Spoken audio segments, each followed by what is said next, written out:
Kwanza kabisa tuangalie mawili matatu makuu ya kitaifa. Serikali ya Kenya imewatuza wanariadha walioshinda katika mashindano ya kimataifa takriban shilingi milioni 27. Wanariadha wao walikuwa Ikuluni leo na walioshinda dhahabu walipata shilingi milioni 3, wale wa fedha wakapata milioni 2 na wa shaba wakapata milioni 1.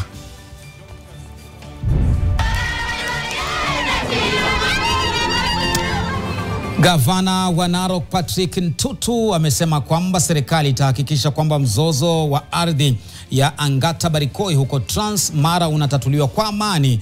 Kumekuwa na makabiliano kuhusu ardhi hiyo iliyopo katika mpaka wa kaunti za Migori na Narok.